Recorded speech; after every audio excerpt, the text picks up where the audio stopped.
Un minuto que estamos buscando parte de la sociedad de escritor. Un minuto, en el caso, no.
Bien, adelante.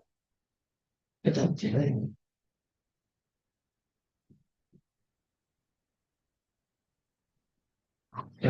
Buenas tardes. Bienvenidos a este tercer encuentro de esta feliz idea de la cátedra abierta a cargo del poeta Rafael Oteriño.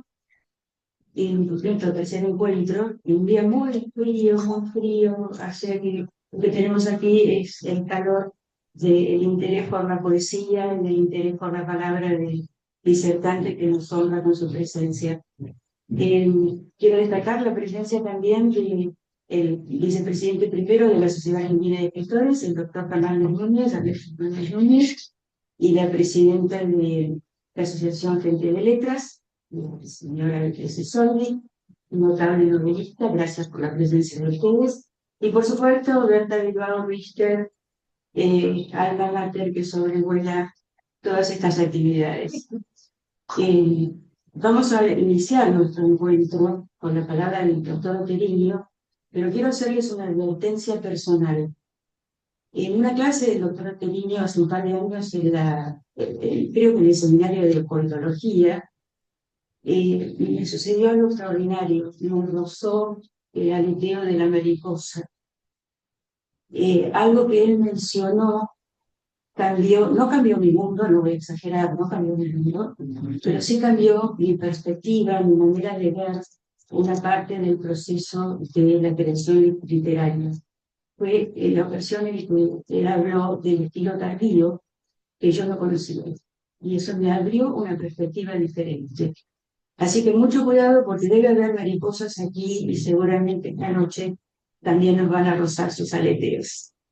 Muchas gracias y los dejo con el doctor Rafael Felipe Oteriño. Bueno, muchas gracias. Vamos a quitar del medio la palabra historia. Bueno, que es tan formal y tan respetuosa, pero en realidad como poeta, bueno, no lo uso para nada ya el doctor, eso formó parte de una etapa laboral anterior, en una formación que no fue en vano tampoco. Creo que como estamos hablando de creación en poesía, Voy a decir que a mí mi formación jurídica me sirvió, porque así como creo que también a mi trabajo tribunalicio, o sea, como juez durante muchos años, también le sirvió la experiencia de la poesía. El derecho me hizo ver que había un orden. Por detrás hay siempre algún orden. Y así, el derecho es la expresión más acabada de un orden tan formal, de una constitución hacia abajo. Pero la poesía también es un orden. Y también cada poema tiene un orden, hay una estructura, ¿sí? Por otra parte, la poesía tiene algo muy dinámico que es la libertad creativa. Está asistida no tanto por la razón, pero un poco por la razón, sí, y sobre todo por la imaginación. La imaginación es una invitación a la libertad, a ejercer la libertad. Así que por eso, si quito la palabra doctor, que no es innecesaria para la poesía, eh, voy a retomar un poco lo que venimos diciendo en las dos clases anteriores, acá con el vicepresidente de la Sociedad Argentina de Escritores. Nos tomamos la libertad en la primera clase de ponerle un subtítulo a eso, de curso de poetología, que es como lo ha cabalmente enunciado Berta, y nosotros, como chicos caprichosos y aventureros, dijimos, bueno, en el fondo lo que hacemos es la cocina, las cocinas del escritor. ¿Cómo se trabaja el lenguaje? ¿Cómo se trabaja la poesía para que esas mismas palabras del uso diario, las que están en la calle, las que nos sirven para pedir un café, para nuestros intercambios diarios, esas mismas palabras de golpe toman otra dimensión y empiezan a significar con alguna ulterioridad y acaso con alguna belleza? Bueno, ese es el tema del que abordamos en estas clases. Yo voy a retomar lo que dejé en la última clase. En aquella hablamos a modo de lanzamiento, de comienzo, de ver por qué se escribe, por qué motivos nos llevan a escribir poesía. Y ahí anunciamos una serie de motivos. Y después hablamos también los supuestos que nos asisten durante la escritura. Pero quiero retomar, porque después de haber estado con ustedes el mes anterior, hace un mes exactamente, este, en esos días justo recibo en la academia la visita del embajador de España y me llevan de regalo un libro que lo acababa de adquirir en la Feria del Libro. Ese libro de Javier Cercas, El loco de Dios en el fin del mundo. O sea, habla del loco de Dios, era Francisco, y en el fin del mundo, porque en el comienzo de su papado hizo una visita a Mongolia. ¿Y qué ocurrió? Que el Vaticano lo invitó a Javier Cercas a que los acompañara, con la idea de que hiciera un relato de ese peregrinaje, de ese lugar, de llegar a Mongolia por el Papa cristiano, un lugar donde había apenas 1500 cristianos en Mongolia, y allá al fin del mundo, aprisionado entre Rusia y China. Y entonces este hombre, Javier Cercas, dice, no, pero yo no tengo nada que hacer, yo soy ateo, creo en la razón, no creo en el clericalismo, menos todavía en el Vaticano. No, no, ustedes se han equivocado cuando les llega la invitación. Y entonces le dice alguno de los funcionarios del Vaticano, sacerdotes por supuesto, le dice, no, no, precisamente por eso le hemos invitado, para que usted nos acompañe y para que haga un libro sobre eso. Bueno, dice, no, no, no, yo no voy a hacer nada de esto. No, no, no puedo porque no tengo afinidad ni con la divinidad ni con la trascendencia, le dice Javier Cercas, aquel autor de la novela tan exitosa, La anatomía de un instante, y Los soldados de Salamina. ¿Verdad? Y de golpe algo se le prende a él y dice, bastante, mire, justo en esos días cuando ustedes me dicen yo tengo que ir a Roma. sea, que podría ser que me acerque al Vaticano. No sé si voy a acompañarlos en el viaje, pero puede ser que tengo alguna entrevista con el Papa porque yo tendría una pregunta que hacer y sería la condición para aceptar este viaje. Yo lo acepto si tengo la seguridad de poder tener una entrevista sola con el Papa Francisco, le dice Javier Cerda. Y dice, mira, eso no se lo podemos asegurar, le dice este sacerdote que estaba en el trámite. Y dice, no puedo se lo puedo asegurar, pero tal vez se da. Y él dice, ¿sabe qué pasa? Yo tengo algo que es muy importante para mí. Murió mi padre y mi madre, que los dos eran muy cristianos, muy devotos, muy de misa semanal o dominical. eh, Dice, cuando mi madre nos dio tranquilidad de decir, no se preocupe por mí, porque yo sé que cuando yo estoy en la alta edad, pero cuando yo muera me voy a encontrar con el padre de ustedes, le dice a Javier Cerda, me voy a encontrar con él. Y yo lo que quiero preguntarle al Papa es si verdaderamente, y le quiero dar la seguridad a mi madre, te vas a encontrar. Le pregunto, bueno, el hecho que hizo da lugar a una novela, pero no es una novela, es una crónica muy gorda, muy atractiva, muy bien escrita. Y cuando entre esas páginas, de golpe hay una donde dice, porque yo escribo para comprender. Y dice, bueno, este tema, este motivo por el cual nos lleva a escribir poesía, yo no lo había señalado otros motivos sagrados, podríamos decir, y motivos profanos. Entre los motivos sagrados por los cuales uno escribe poesía, bueno, puede ser porque creemos en las palabras, porque tenemos una relación particular y depositamos toda nuestra intensidad intelectual y espiritual en las palabras, creemos en las palabras. Por eso normalmente escribimos. Si no creyéramos en las palabras, no escribiríamos poesía.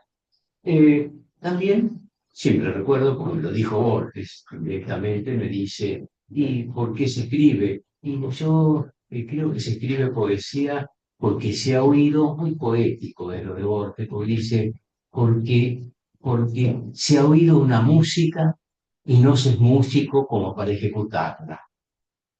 Me quedó muy grabado porque me pareció raro. Es cierto que sabemos que Borges al comienzo decía que la poesía era metáfora y después da vuelta, gira por completo y dice, no, la poesía no es metáfora, lo prioritario es la música, la poesía es música, musicalidad.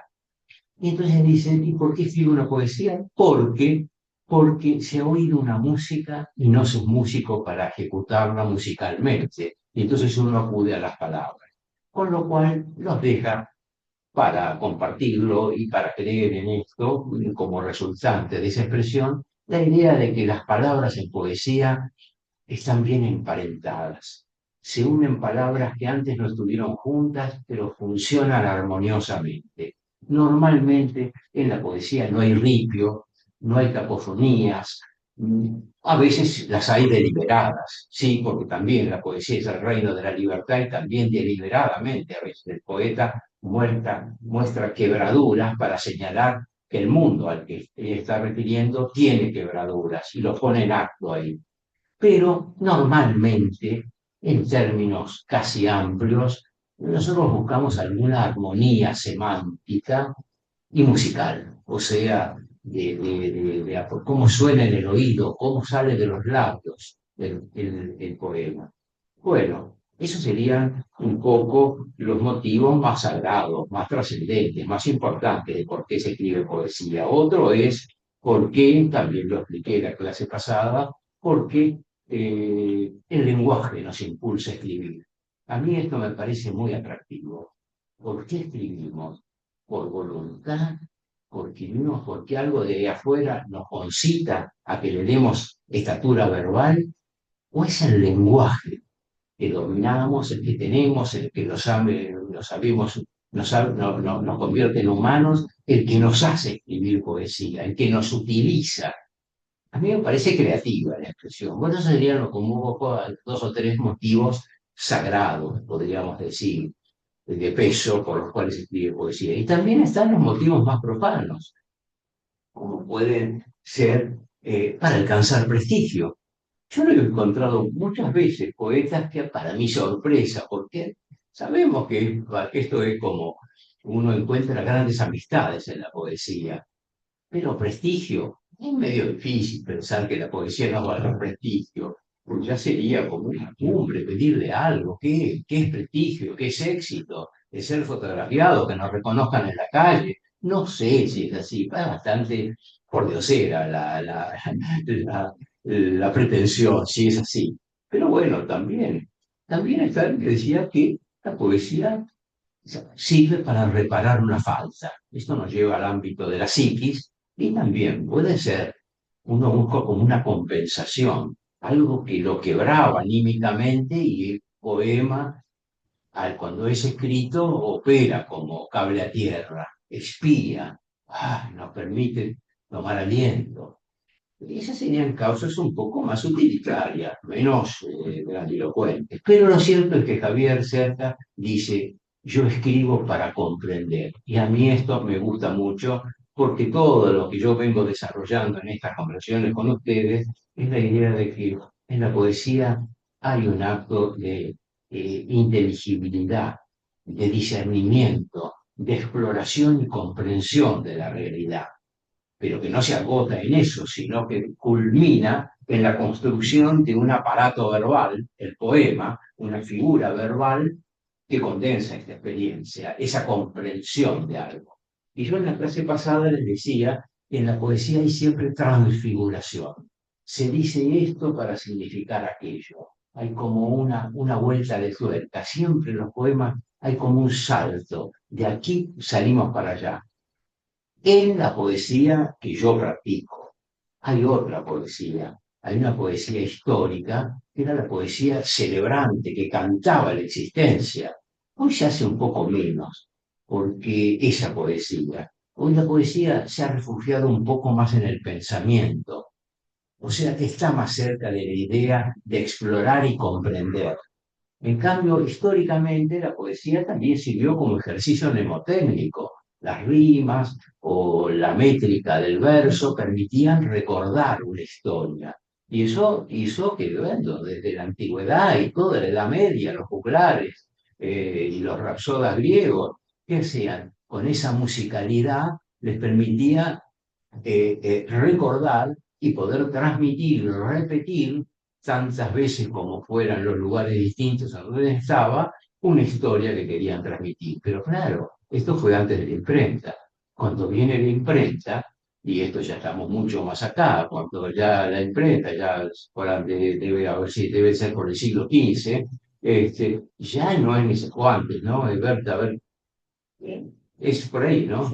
Sí, sí. Bueno, pero ya ahí la oralidad, la transmisión mnemotécnica ya no es necesaria, porque está el libro seriado, porque antes del libro seriado estuvo el libro único como pieza o el rollo enrollado y se iba sacando, pero eran piezas únicas.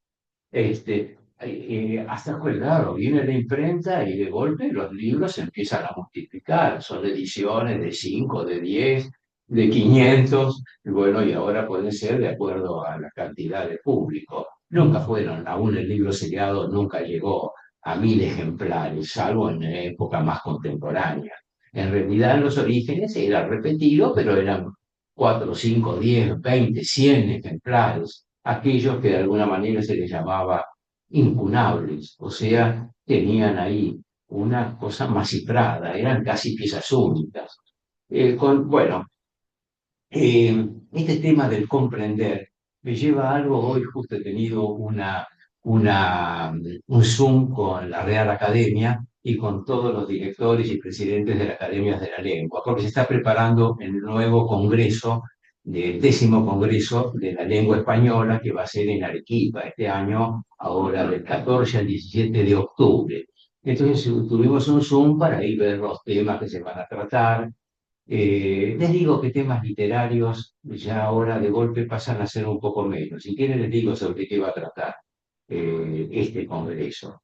Pero justo estaba el director ahí en el Zoom, el director de la Academia Mexicana, y yo tenía hoy para traer para citarles, se llama, es un escritor, Gonzalo Celorio, un lingüista, y que un día encontré una página que no tenía en la computadora y la recogí para compartirla con ustedes. A partir de esta idea, escribo para comprender.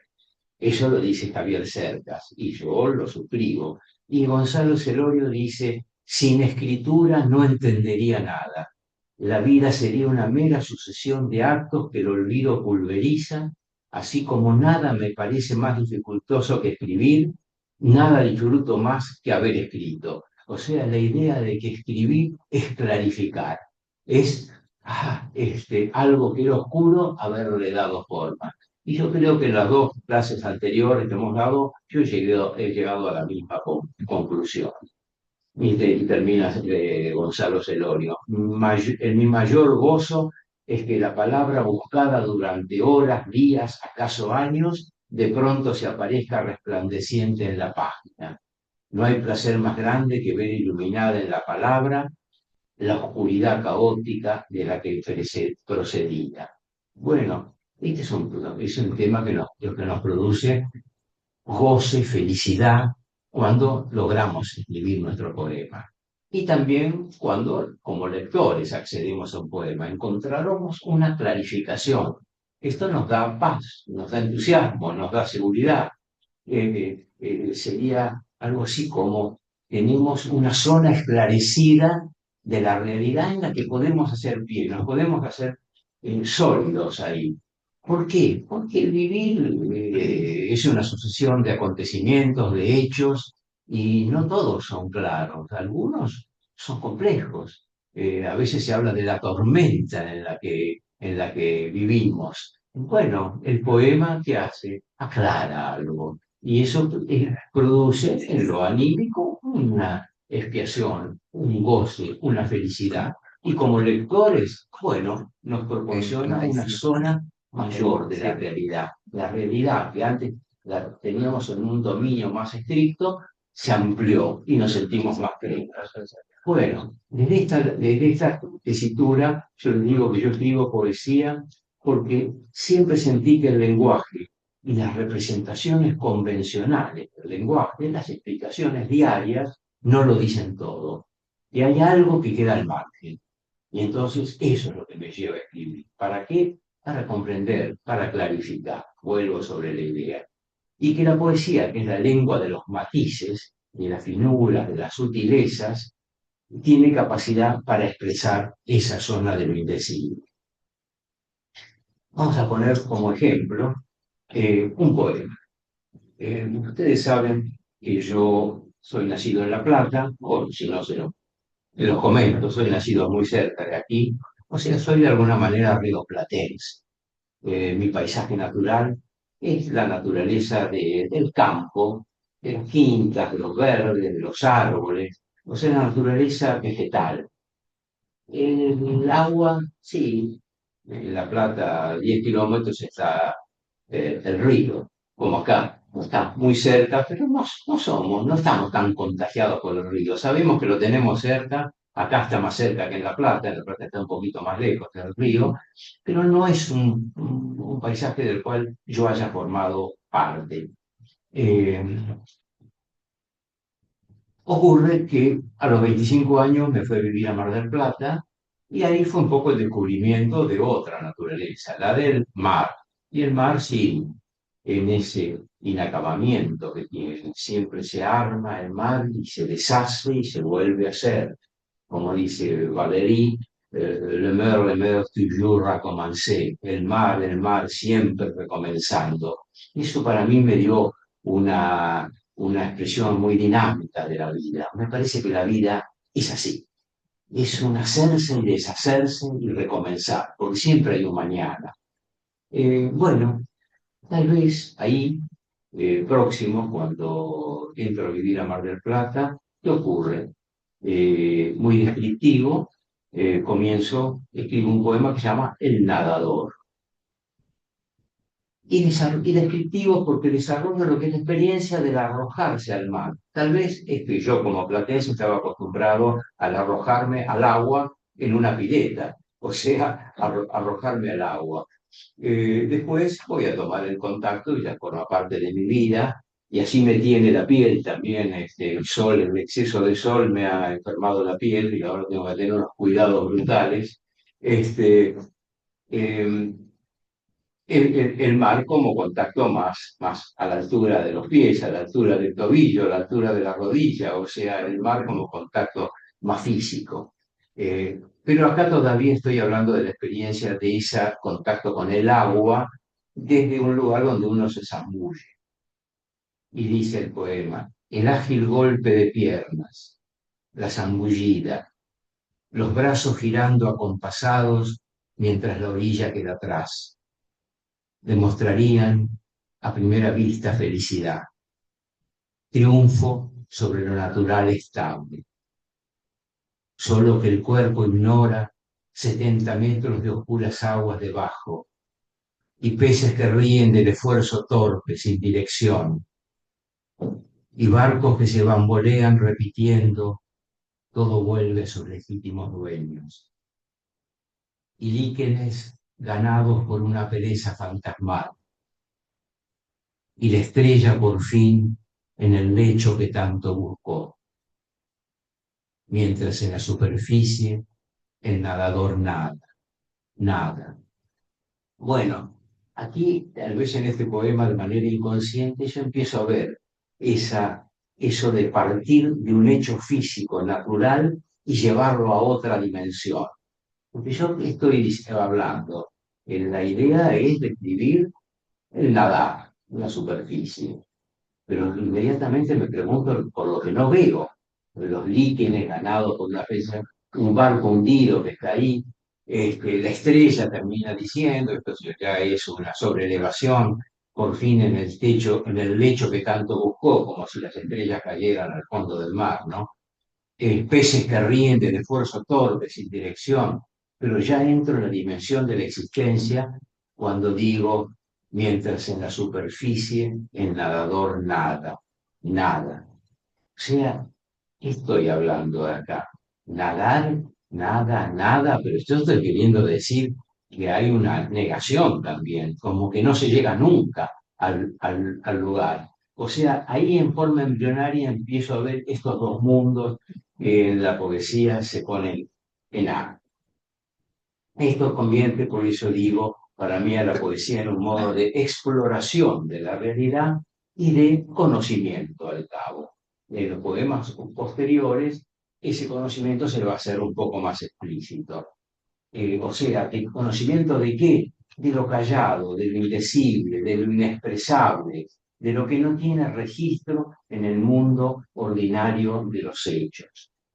Por eso yo acuño una frase que hoy creo que la he deslizado, que es decir lo indecible con las palabras familiares de lo decible. Esta es la lucha. ¿Cómo decir lo indecible?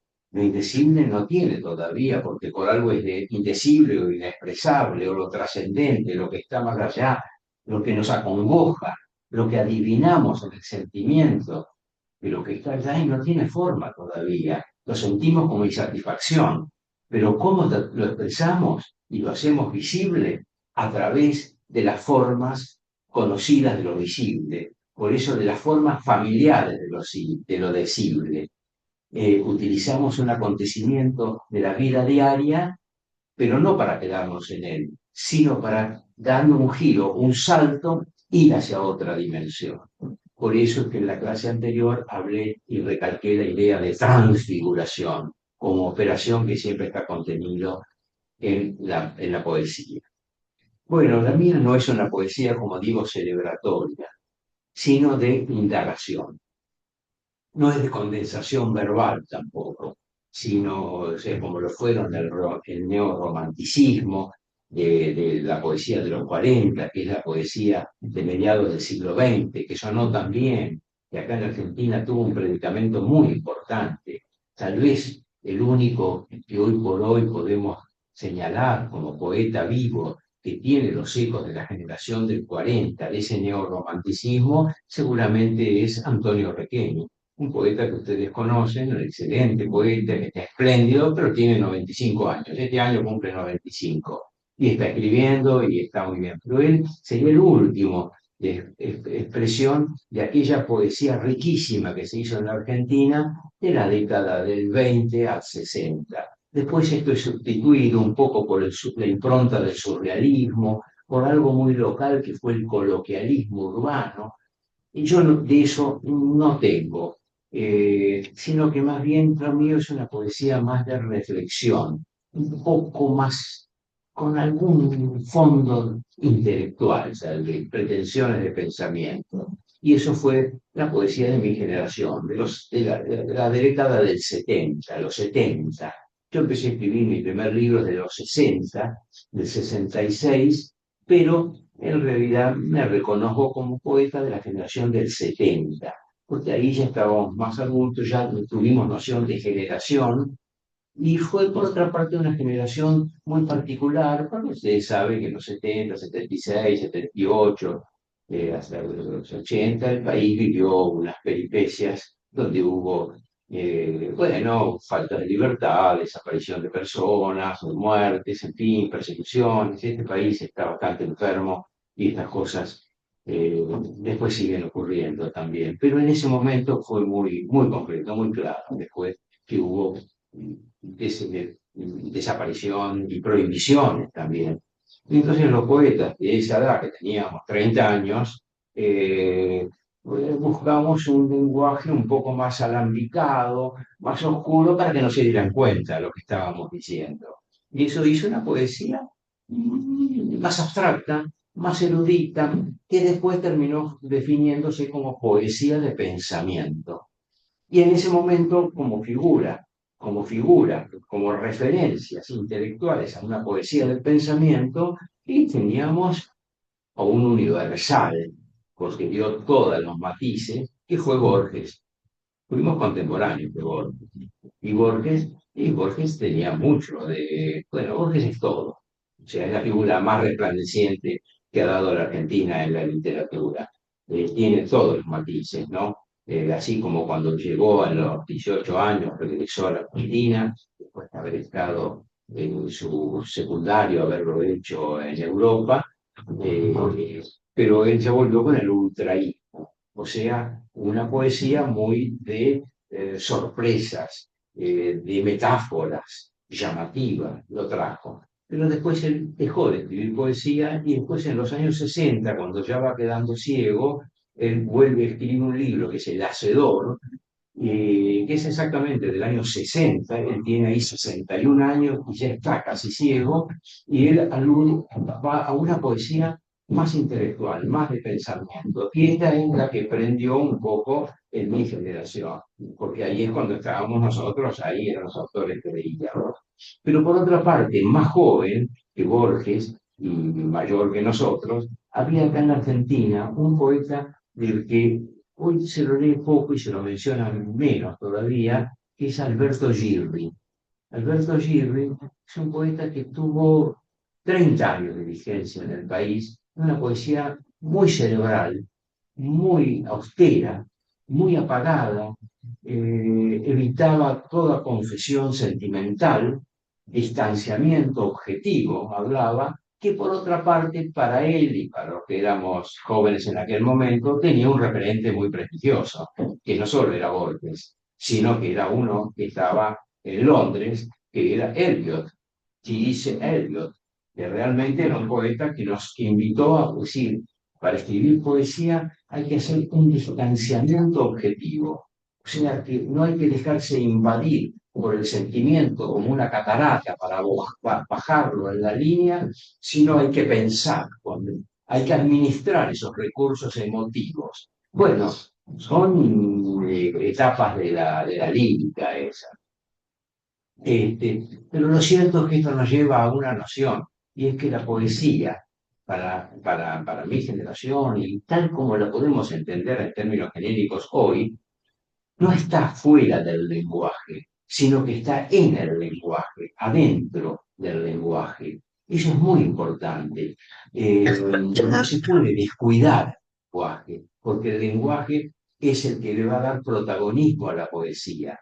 La poesía no está afuera, la poesía está dentro del poema. El poema, la poesía es efecto de la construcción del poema. Cuando a veces a mí me dicen he estado en mundos profanos, como es, o sea, no líricos, como es el mundo del derecho, y siempre a veces el abogado, el colega, me dicen, bueno, vos que sos poeta, mirá esta tarde de sol, qué bonita que es, acá hace un poema. No, le digo, yo no escribo poemas para contar la tarde del sol o el amanecer o la lluvia que cae, no.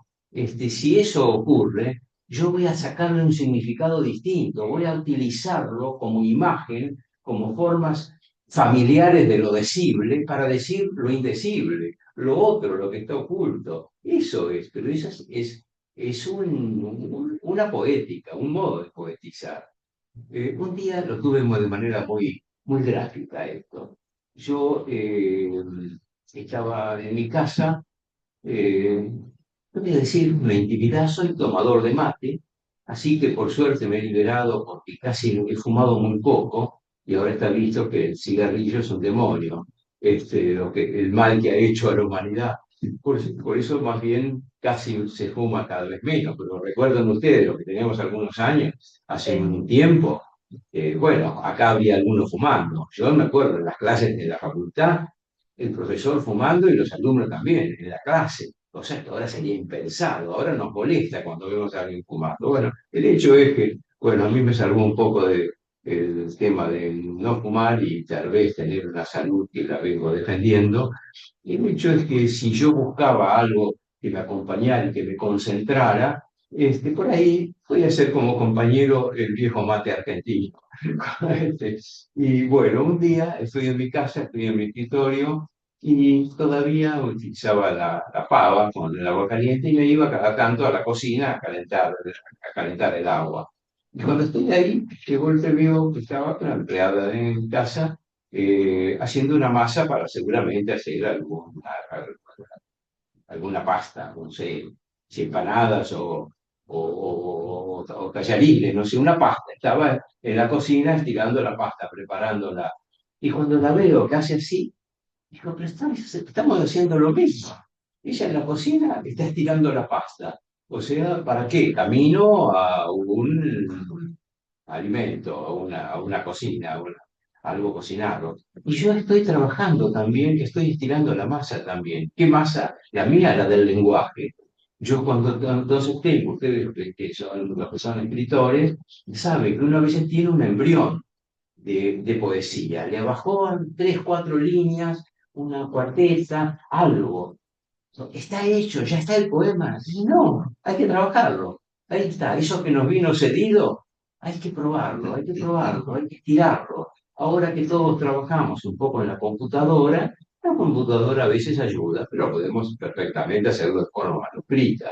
Yo, por lo pronto, yo siempre las primeras líneas las hago de manera manuscrita, porque cuando me caen trato de que no se me escapen porque ahí vienen encriptadas de alguna manera, esas líneas que vienen cedidas, ¿no? Por eso que le podemos llamar legítimamente inspiración, o precipitado psíquico, o lo que fuera. Pero hay algo que nos viene cedido, y a partir de ahí, a partir viene el trabajo del escritor. Hay que estirar la masa, ¿qué está contenido ahí? Y a veces se nos va para otro lado. Lo que creíamos que teníamos dicho se nos fue para otro lado.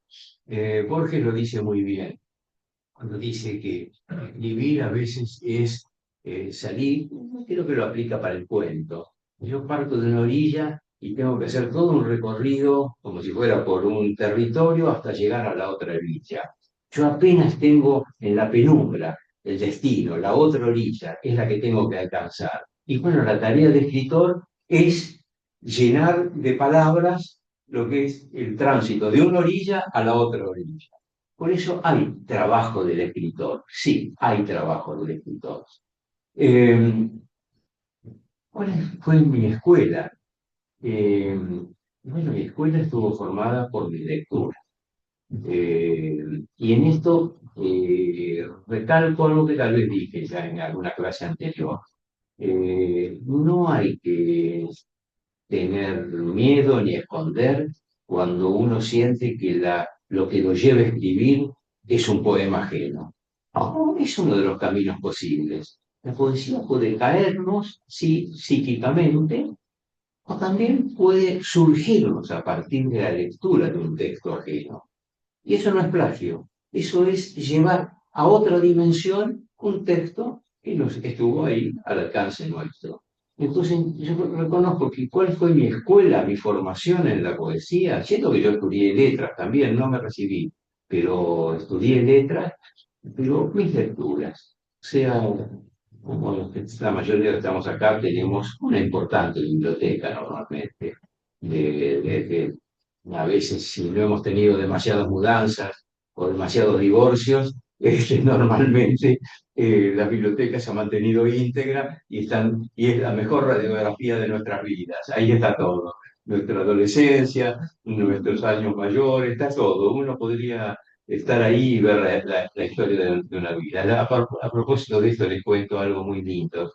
Lo cuento en alguno de mis libros de ensayo.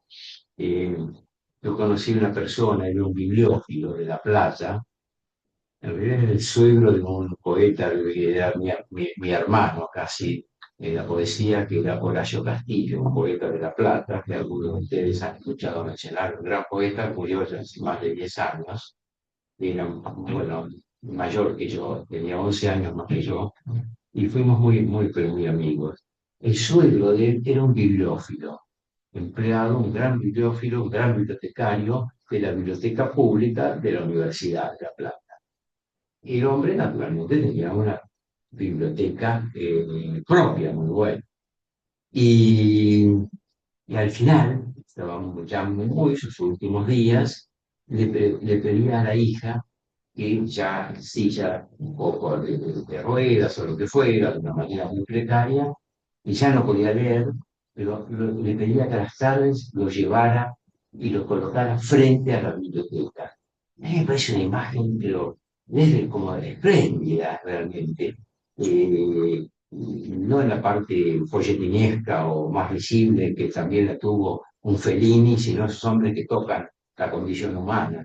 Ese hombre que en el límite de su existencia ya no podía leer, pero había leído y tenía una espléndida, pedía que lo llevaran y lo sentaran frente a su biblioteca. Yo no lo vi a él en eso, pero me lo imagino. Un hombre que leyó toda esa biblioteca, que la formó y podía estar mirándola. Seguramente estaba recorriendo su vida. Si la conciencia lo ayudaba, bueno, es bellísimo esto. Por eso digo, ¿cuál fue mi escuela? Estuvo formada por mis lecturas, las sucesivas lecturas. Primero, al comienzo, un lenguaje prestado. Es de las admiraciones inmediatas, cuando uno todavía no elabora el lenguaje propio. ¿Cuál fue? Bueno, mi primer poeta que yo admiré y marcó un poco mis primeros pasos, pero luego en mi antología, en esta última antología, no hay poemas de él, porque reconozco, no hay poemas de esa etapa, porque reconozco que era un lenguaje prestado. Mi admiración me hacía que yo medio escribía como Molinari, trataba de escribir como Molinari. Después había otro poeta que a mí me hizo ver lo que es el canto así planetario, que era Saint-Jean Perse, poeta francés que fue premio Nobel en el 60. Bueno, en el 60 yo tenía 15 años.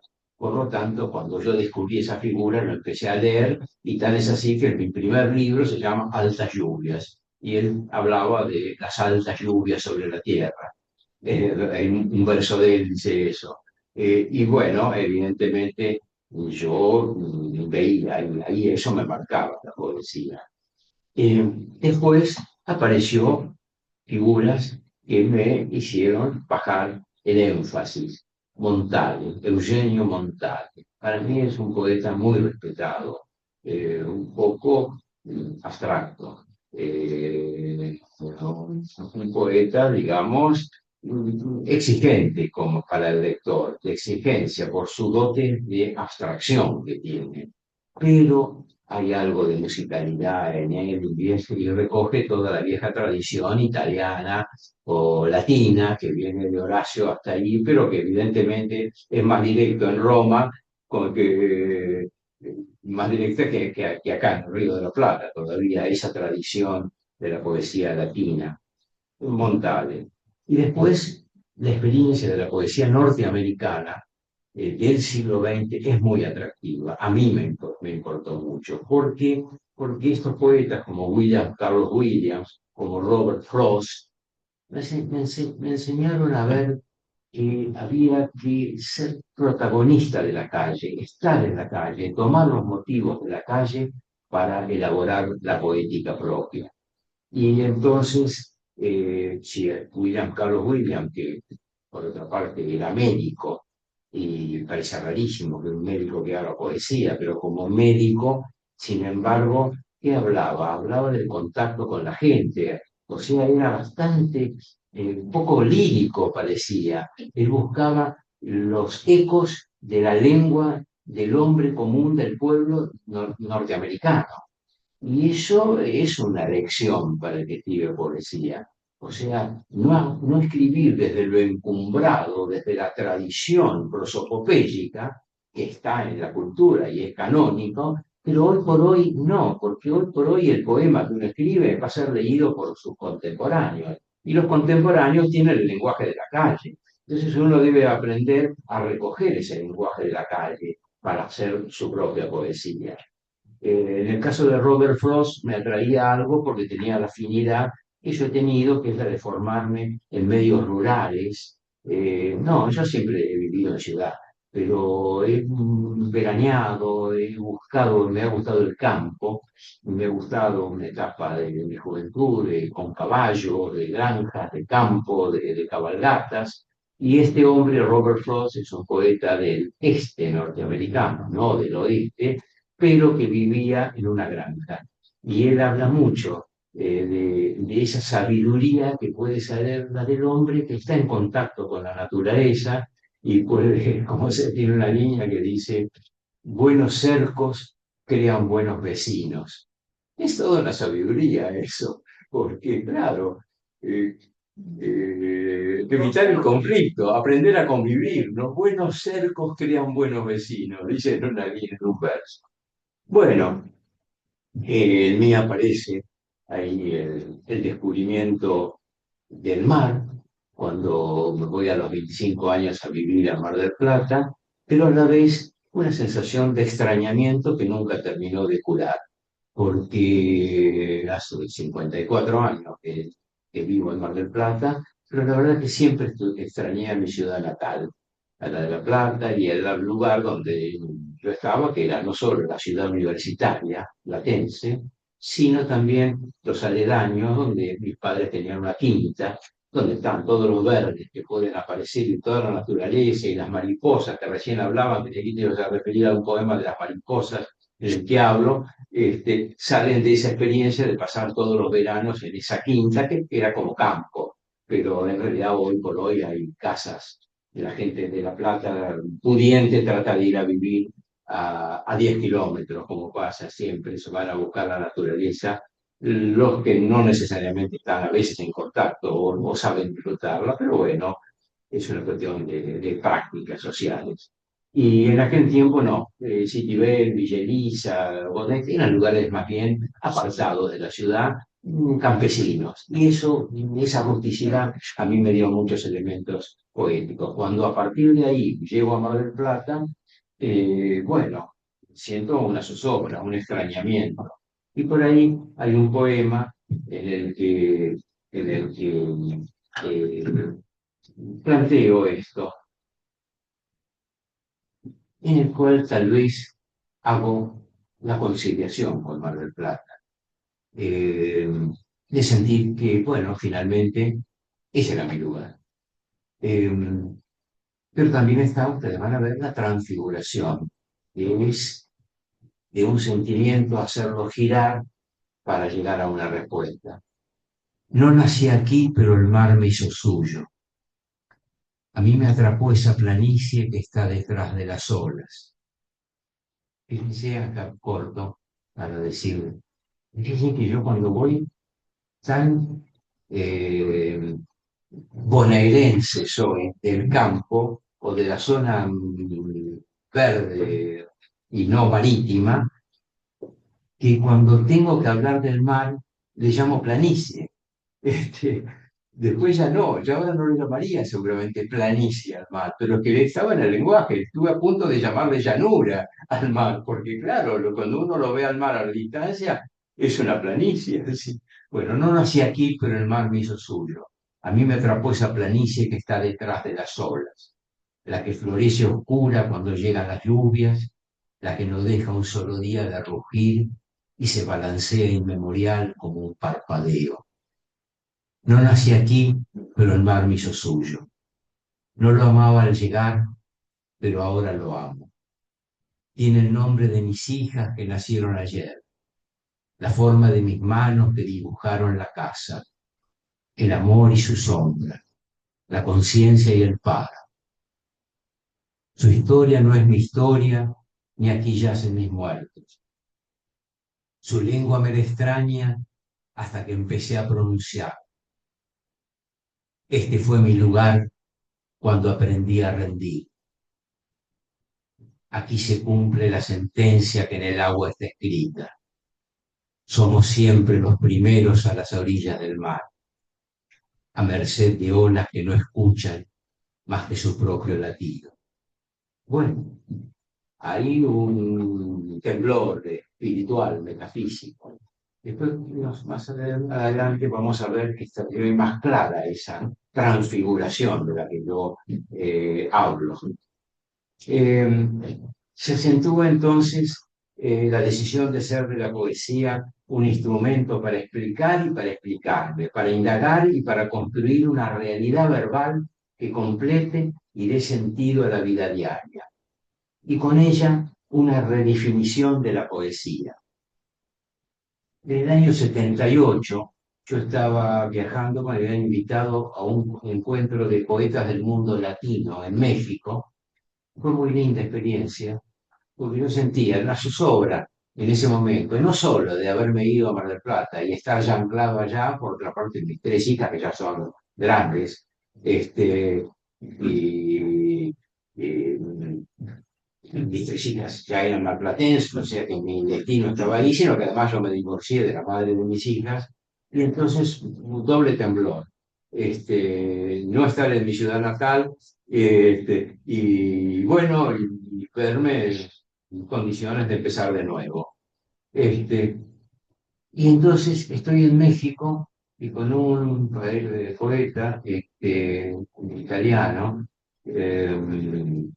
Valerio Magreli, un gran poeta muy importante, Valerio Magreli, estuvimos charlando en el ómnibus que nos llevaba de una ciudad de Zacatecas a Guanajuato, no sé, y de golpe me di cuenta que íbamos hablando de poesía y prácticamente yo dije verbalmente, explicadamente, un concepto y después cuando llegué al hotel dije, pero esto puede ser un poema.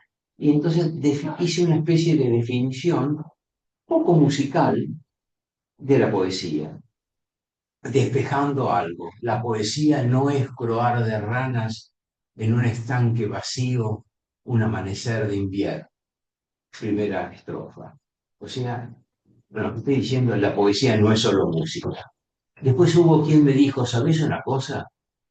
Las ranas no croan en el invierno.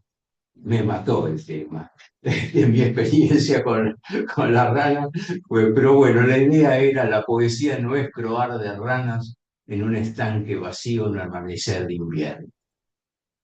Tampoco es laboriosa carta de amor escrita en nuestra memoria, segunda estrofa. O sea, no es ese precipitado emotivo que se arroja ahí, no es descarga, no es cable a tierra, ahí está, no es cable a tierra, tampoco es laboriosa carta de amor escrita en nuestra memoria. Tendría que haber dicho, o yo quiero, tal vez quise decir, escrita por nuestra memoria. Pero lo que pasa que la musicalidad del verso, el poner por me trababa un poco la línea, escrita por nuestra memoria, era muy prosaico. Entonces le puse escrita en nuestra memoria, pero en realidad la fidelidad es escrita por nuestra memoria, que sería eso, que eh, el cable a tierra, el bajar un acontecimiento emotivo, amoroso, y bajarlo ahí a la palabra escrita. Y acá viene la afirmación. Es invención de reglas, una superposición entre emoción e idea. En esto sigo creyendo. Acá es lo que yo ya estoy en el presente de mi pensamiento. La poesía es invención de reglas. El poema es una invención verbal. ¿Y cómo se compone? Por una superposición entre emoción e idea. O sea, lo emotivo, lo sentimental y lo racional, el pensamiento. Y después otra estrofa. 1, 2, 3, la cuarta estrofa. El rítmico abrazo, el beso de palabras recogidas en la calle. Bueno, es todo muy conceptual, parece que no fuera un poema esto, pero está toda sería una poética. El rítmico abrazo, sí, la poesía tiene algo de buen parentesco entre las palabras, de palabras recogidas en la calle, o sea, de nuestra contemporaneidad. No podemos escribir como Lucrecio, ni podemos escribir como Trácler, o no, realmente tenemos que escribir el lenguaje de nuestra calle, de nuestro tiempo. Y acá viene tal vez otra estrofa, un homenaje seguramente a Montale, a quien recién mencionaba, o cuanto menos Occasioni, que tiene un libro que se llama Las Ocasiones. Occasioni, lo puse en italiano, barquillo de papel que debes conducir a un puerto seguro. O sea, acontecimientos de la vida diaria, ocasiones, que son como un juguete, como un barquillo de papel que uno debe llevarlo a un sitio seguro. ¿A dónde? Y realizar el poema, construir el poema. Y acá viene la parte más reflexiva, ya empiezo en un tono más lírico. Pues, salvo la musa, ¿quién puede decir que esto es un poema? Yo me estoy llamando la atención. Esto es en realidad un pensamiento. Pero hoy por hoy sabemos, todos los que escribimos poesía, que a veces hacemos un poema con una idea sobre todo, y lo construimos ahí. Cuando en verdad no hay reglas, cuando cada poema crea sus propias reglas. Esto lo creo firmemente. Cada poema es un fin en sí mismo, un desafío. Cada poema hay que trabajarlo como si fuera el último que uno va a escribir. Y no sabemos cuál va a ser la extensión cuando empezamos. Tal vez hay más dentro de esos 4, 5, 20 versos que uno tiene. Hay más, hay que leerlos muchas veces, hay que probarlo, quedó algo, sustituir el trabajo de la cocina del escritor, la corrección. Y después también termina el poema. Y cada poema destruye esas reglas. Cada poema es un sacrificio. Bueno, acá lo dejo librado a la imaginación. Cada poema es una apuesta hecha. ¿Es esto? Pudiendo ser otras posibilidades, es una apuesta a él. Bueno, así se fueron sucediendo los libros, de una mayor abstracción a una deliberada atención por la realidad tangible. Yo me entiendo con las cosas, me importan las cosas, soy un gran observador de la realidad. Hoy vengo de la Academia de Letras y una persona de ordenanza le comento, bueno, estoy entrenando mi despacho de presidente y le digo, y saco una cosa y pongo otra, y le digo, estas sillas no, acá está de más. Y le tengo que explicar al hombre, porque hace tal vez 30 años y las cosas están como las viejas instituciones colocadas de una vez como para siempre. Y yo tengo un sentido estético de la vida. Entonces le digo, José, ahí hay una silla que está desfondada. Pero no puede ser que estemos viendo una silla que está desfondada. Sáquela. El perchero está tapando la foto de un director anterior. Saque el perchero. El perchero pieza móvil, ¿no? Córralo. Y bueno, eh, el sentido estético, un sentido estético. Eh, Así entonces, de una deliberada abstracción a una mayor atención por la realidad concreta, porque la poesía estoy convencido, nace de esa realidad concreta. Y así los libros fueron en clave de símbolo, sucediéndose con títulos como ser El invierno lúcido, La colina. Esto está en clave de símbolo. La colina. Yo tengo un libro que se llama La colina. ¿Por qué La colina? Bueno, cuando este libro lo comentó en La Nación, me acuerdo, Pedro Luis Barcia, y sacó de ahí, viendo mi apellido de origen gallego, que esto de la colina es muy gallego. Yo nunca lo hubiera imaginado a eso. En realidad, tal vez en ese momento, cuando salió este libro, yo recién fui por primera vez a Galicia a conocer y sentí que realmente tenía en la sangre, ese paisaje andaba por mi sangre. El orden de las olas. Este es un título muy de mi estadía en Mar del Plata. El orden de las olas. ¿De dónde nace este título? Bueno, me vino cifrado porque un día yo tengo un nieto, bueno, ahora tendrá 30 años, 20, 22, 25 años, pero en ese momento tendría 10, 12 y me hablaba del orden de las olas porque hacía surf. Y ahí pesqué ese tema, y hay un orden de las olas. Yo no hubiera calculado que había un orden de las olas, se dan como por secuencias, de 2, 3, 7, y se repite esa secuencia. Me pareció que era un título espléndido, el orden de las olas.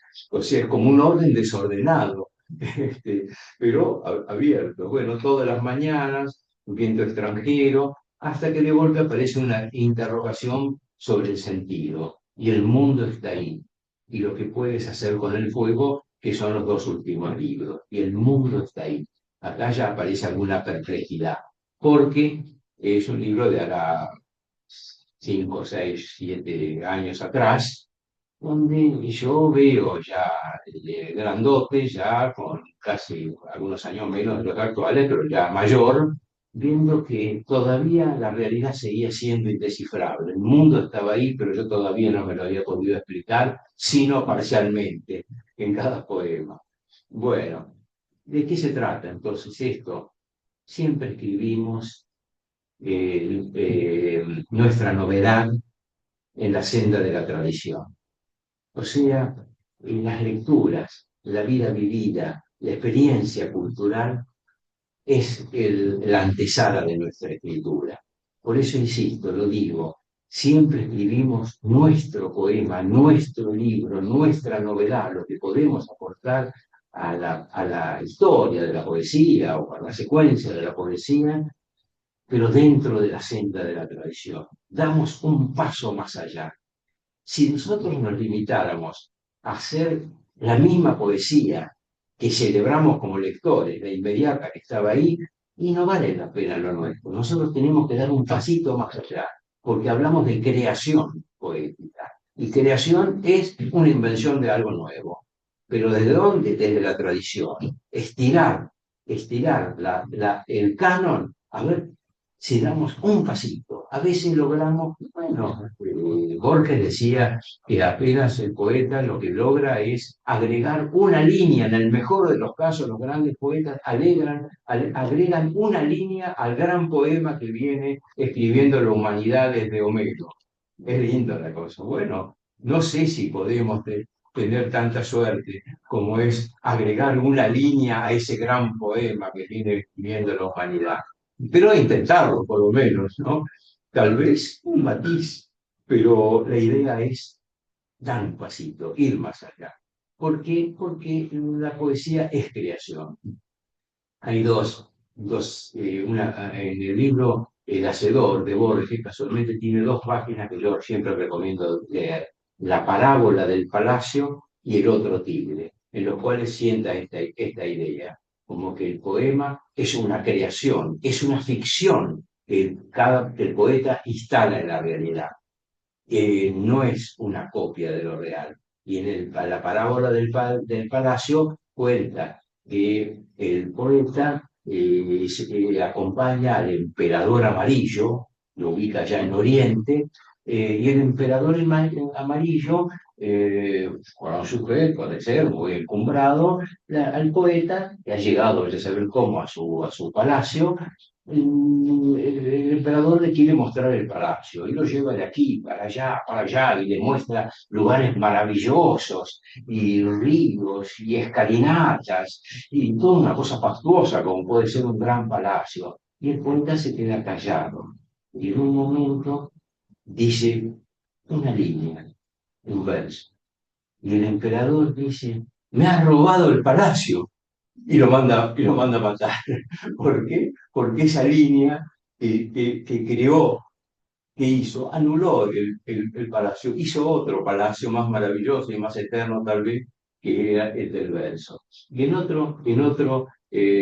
el página del mismo libro del Hacedor está el otro tigre, en el cual habla, dice que, y ahí es autorreferente, porque dice, hay un poeta que está en una biblioteca de América del Sur, y está soñando con un tigre, pensando en un tigre, es él mismo cuando era director de la Biblioteca Nacional, sobre todo de la vieja, no la actual, la de la que estaba allá en la calle México, y dice, y sueña con un tigre.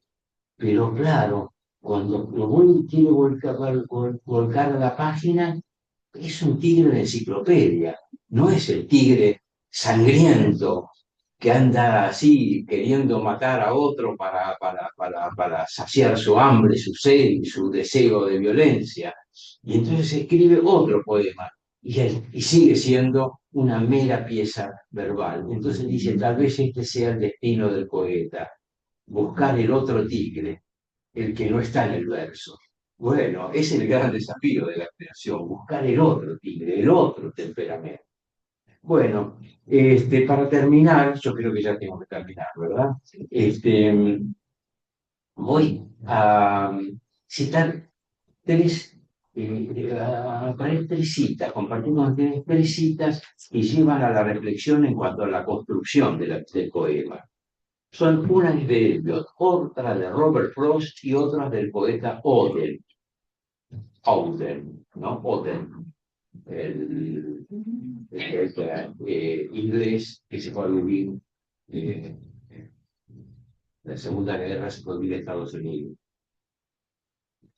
Eliot dice, ningún poema, aun los de verso libre, es libre en su composición. Esto es fundamental, me parece.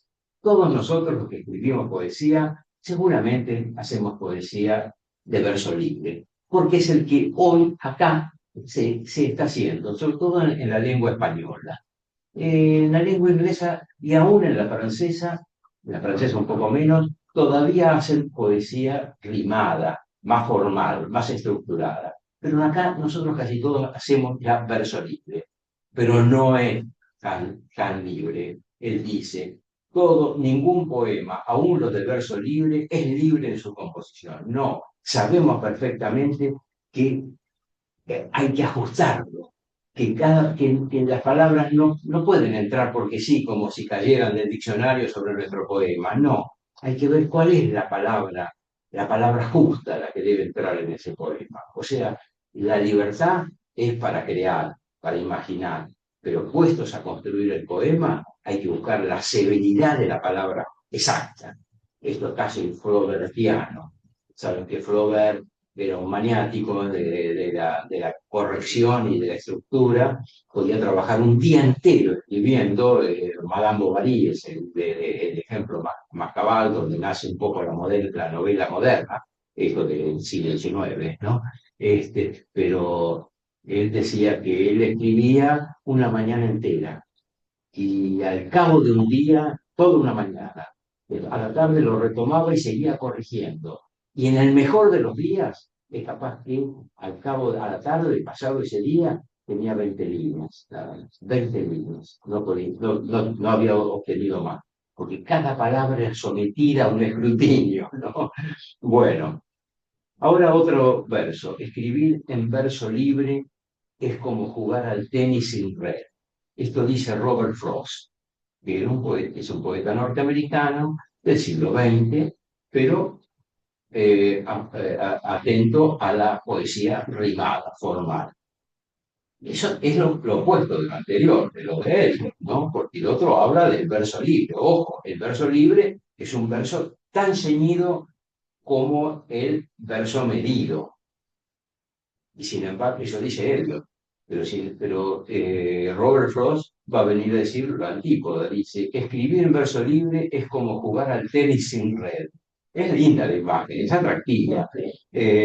O sea que aparentemente sería, yo creo que no es así, porque Eliot estaría negando a Robert Frost, escribir en verso libre no es como jugar al tenis sin red. También es una exigencia formal. Y después es muy descriptivo y muy bien Oden, dice, benditas sean las reglas métricas que impiden las respuestas automáticas y nos obligan a pensarlo todo una vez más, libres de las ataduras del yo. Bueno, acá nos está poniendo, a veces el mejor corolario sería el de Oden. Benditas sean las reglas métricas. O sea que hay algún canon, alguna preceptiva hay. Cada uno va a administrar la preceptiva a su gusto, pero alguna exigencia de formal hay en construir el verso. Y él dice, benditas sean las reglas métricas. Las reglas métricas puede ser de rima o de los acentos en el verso. Sobre todo, reglas métricas ya está hablando de los acentos, de la musicalidad del verso. No habla de rima, ¿eh? Pero podríamos ver que benditas sean, porque esa constrición nos impide las respuestas automáticas, o sea, el verso fácil, y nos obligan a pensarlo todo una vez más, libres de las ataduras del yo. Me parece atractivo. Hoy por hoy yo les voy a decir esto que yo lo aplico en mi escritura. ¿Cómo? Ustedes que han visto algún poema mío, ven que yo utilizo las estrofas, no utilizo rimas. Más bien, cuando se me aparece una rima, trato de evitarla, porque si yo no voy a ubicar la preceptiva, no voy a hacer, a ejercitar la preceptiva estricta, no tengo que confundir tampoco, poner que aparezca y que se me esté filtrando. Dos rimas ahí a veces molestan cuando uno está en el verso libre. Pero yo lo que sí hago es la simpatía visual. Miro el poema y trato de que cada línea, cada estrofa sea autosuficiente de alguna manera. Que los blancos entre una estrofa y otra jueguen un papel de significación. O sea, el blanco de la página es también lenguaje, está diciendo algo. Y para terminar, aquí sí ya termino, un ejemplo de esto, de todas estas tres perspectivas, estaría en el poema El ajedrez de Borges. En su grave rincón, los jugadores rigen las lentas piezas. El tablero los demora hasta el alba en su severo ámbito en que se odian dos colores. Ahí es una descripción de cómo es el juego del ajedrez. En su grave rincón, los jugadores rigen las lentas piezas. El tablero los demora hasta el alba en su severo ámbito en que se odian dos colores. Ahí ya hay una nota relampagueante. Acá estamos ya en la poesía, cuando él dice que en el tablero se odian dos colores. Pero todavía estamos en el ámbito de plantear la escenografía del poema. Adentro irradian mágicos rigores las formas. Torre homérica, ligero caballo, armada reina, rey postrero, oblicuo alfil, peones agresores. Están bien definidas las piezas del ajedrez.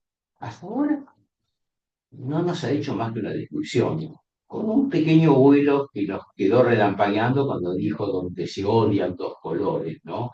Ustedes recuerdan la tabla en donde se pide el ajedrez, ¿no? Pero en los dos tercetos finales produce el giro, que es la que a mí me gusta, y aparece aquí donde va a ir más allá del juego del sí de ajedrez. Va a hablar de otro juego superior. Cuando los jugadores se hayan ido, cuando el tiempo los haya consumido, ciertamente no habrá cesado el rito. En el oriente se encendió esta guerra cuyo anfiteatro es hoy toda la tierra. Como el otro, este juego es infinito. A mí me parece un poema espléndido, porque ya realmente está hablando de la vida. Pasó del juego de ajedrez, pasó a hablar de la vida como si fuera esta gesta que es la de vivir, donde uno mueve las piezas para sobrevivir. Como el otro, este juego es infinito. Bueno, y entonces tenemos que con las figuras familiares de lo decible, decimos lo indecible, o sea, lo inexpresado. Y aquí terminamos. Si quieren que conversemos algo, quieren preguntar algo, estamos encantados. Yo quiero decir, Sí. la verdad, un lujo estar acá. Todos los que estamos en Buenos Aires tendríamos que venir a escuchar. Yo escribo poesía, digo lo indecible, incluso pongo palabras en clave. Escribimos con ella, con mi madre, una saga de poemarios. El último, que es Tiempo de Cuento, hace ahora precisamente. Y me he expresado con todo lo que tengo. Qué espléndido. Bueno, La verdad, les voy a decir que si estas cosas me salen, es primero porque vivo en ellas permanentemente y hago apuntes, pero además porque están ustedes, porque sé que estamos trabajando de la misma manera, estamos juntos trabajando, cada uno en lo suyo. Por eso me sale y me encanta compartir esto. Esto fue una genialidad de Berta Bilbao, que es la que creó este programa, y de los anfitriones, dueños de casa, que nos han prestado el lugar como para hacerlo, y esto es uno de los trabajos que hace la SADE, ¿no? Sí, sí, escucha. La sabe con todo el equipo, con una verdadera escaloneta que tengo aquí. Cananeta, muy bueno. Sí. Digamos, conocer, ¿no?, su poesía, si no era poeta destacado. Y bueno, me sorprendió. Esa poesía, la caverna, esa piedra, donde esa piedra la tengo allá arriba, ¿no? Ese tipo de poesía, ¿no? Me pareció terrible ese final, ¿no? Que tiene, y la piedra me duele porque la piedra me inquiere. Está hablando de la piedra de un Sí, poema. del poema, ¿no? Sí, sí, un poema. Bueno, magnífico, magnífico. Bueno, gracias, gracias. Les voy a decir una cosa, que cuando estas clases van saliendo, hasta la tercera, y ya tengo más o menos apuntada para delinear la cuarta, que va a ser en agosto recién, porque si no, en julio es el 9, sí, ya está. Pero recuerdo cuando estaba ahí hablando y veo que ya salió la tercera y más o menos vamos cumpliéndola, dije, qué lindo va a ser cuando en este verano, cuando esté todo terminado, yo voy anotando los apuntes que yo hago de cada una. Vamos a ver las clases de la SADE, algo así. Vamos a buscar un título y va a ser otro trabajito que vamos a hacer. Y va a ser lindo porque va a ser homenaje a esta casa que nos presta este sitio y que nada más nos suscita para decir estas cosas. Así que vamos a buscar el título entre todos. Esta casa en Argentina es tu nombre, porque es un homenaje a tu persona y a tu obra. Así que eso ya está establecido. Bueno. Y por acta, ¿verdad, vicepresidente? Bueno, escuchamos. Sí, sí. La poesía que más me gusta es la de Borges, por el tema de lo que usted dijo al principio, por el tema de la estructuración y del orden Sí. que él palpita en su poesía. Sobre todo, Borges toma ese tipo de esa estructuración y orden, y uno no encuentra en otro tipo de autor, de otro poeta. En Borges es muy claro, porque además la poesía de él, la que tenemos en la memoria, que es la que se escribe del 60 hasta el 86, cuando muere, porque los tres primeros libros son una referencia, pero que tal vez si él lo hubiera escrito, la poesía que escribió del 60 hasta que muere, aquellos tres primeros libros hubieran quedado en la historia de aquellos contemporáneos, porque el Cuaderno San Martín, La Luna de Enfrente y Fervor de Buenos Aires son atractivos en función del Borges íntegro. Pero si Borges no hubiera hecho todo lo que hizo después, aquellos tres hubieran sido sus contemporáneos, como los poetas de ese momento, y estarían en la referencia. Y nosotros sabríamos de ellos, pero seguramente en el resto del universo cultural no. No, porque lo de Borges es un fenómeno muy particular, ¿no? Su ceguera y que no la llevó, no la hizo descender al dramatismo, bueno, lo dice, nadie rebaje a lágrima o reproche esta osadía de Dios que con magnífica ironía me dio a la vez los libros y la noche.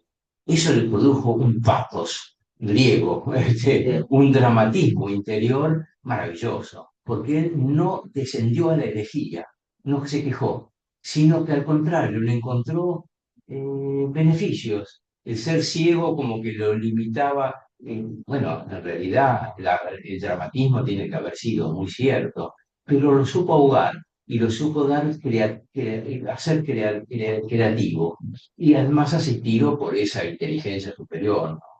Superior realmente. No sé, no he estado con dos personas solamente con esa memoria.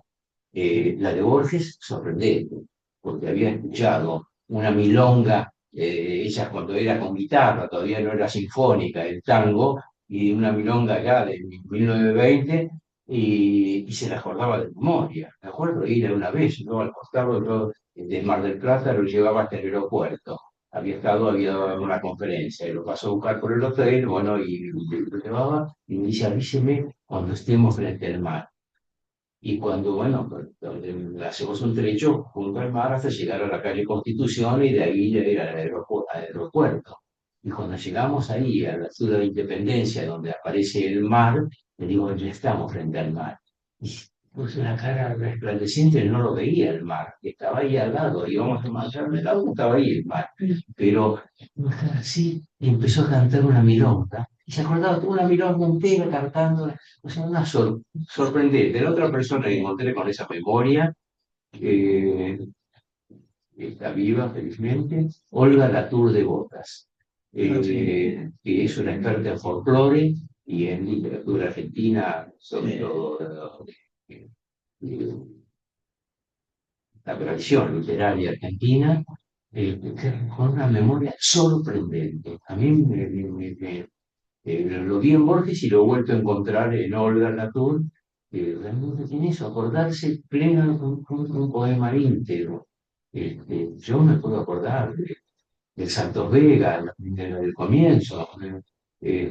A veces me mortifica ver que alguna vez supe la mitad, por lo menos, del Martín Fierro, pero ahora puedo, si lo hacemos a dos voces, lo empiezo a recordar, pero ya no lo puedo retener. Y sin embargo, hay inteligencias capaces de retenerlo. El caso de Borges era una de ellas, de una inteligencia tan superior y tan evolucionada y tan inteligente, y donde estaban presentes todas las lecturas, que le permitió dar algo muy particular. Y por otra parte, el hecho de su ceguera hizo que los poemas los meditaba más, porque él, el poema lo asaltaba y lo iba construyendo en la memoria hasta que llegaba alguien a la casa. No era Fanny, que era la empleada que estaba en la casa, sino tal vez en vida de la madre era la madre, pero había a quién se lo dictaba para que lo anotara. Y él estaba memorizándolo y probándolo en el lenguaje. Yo lo viví episódicamente un poquito, porque una vez lo fui a ver a la casa y me dijo que se podía anotar tal línea. ¿Por qué? Porque él había estado memorizando, no era un poema entero, fue una línea, y la anoté y se lo dejé ahí nomás, y después no sé si esa línea llegó a algún poema.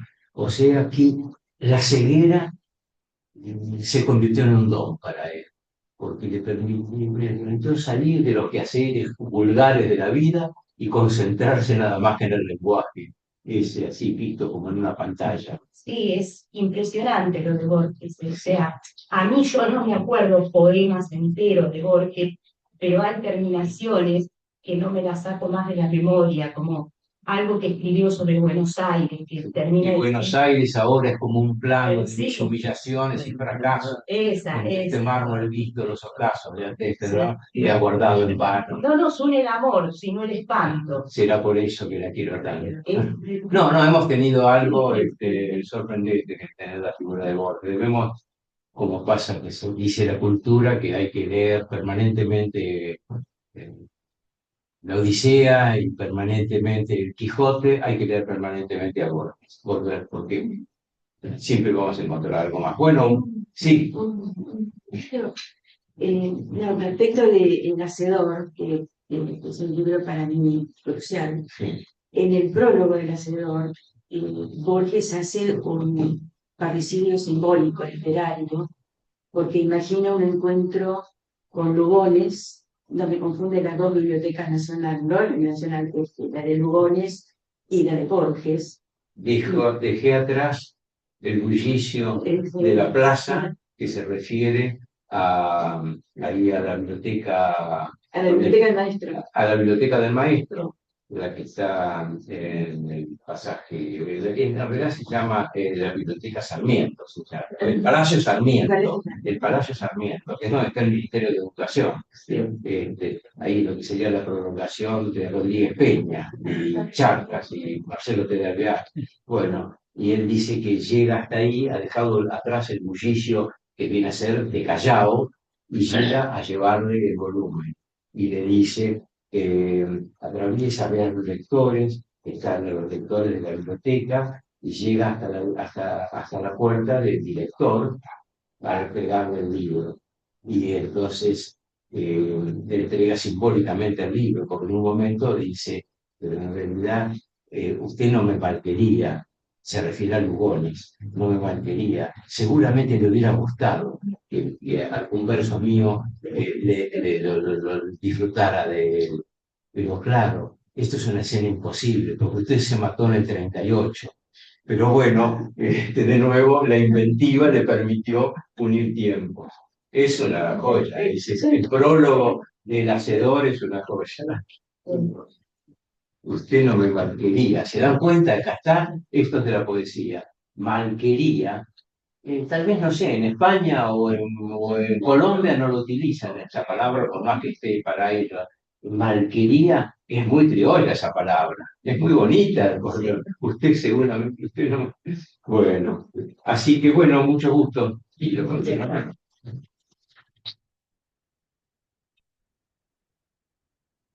No, no, para nada, no, no. Parece gracioso. Directamente. Gracias.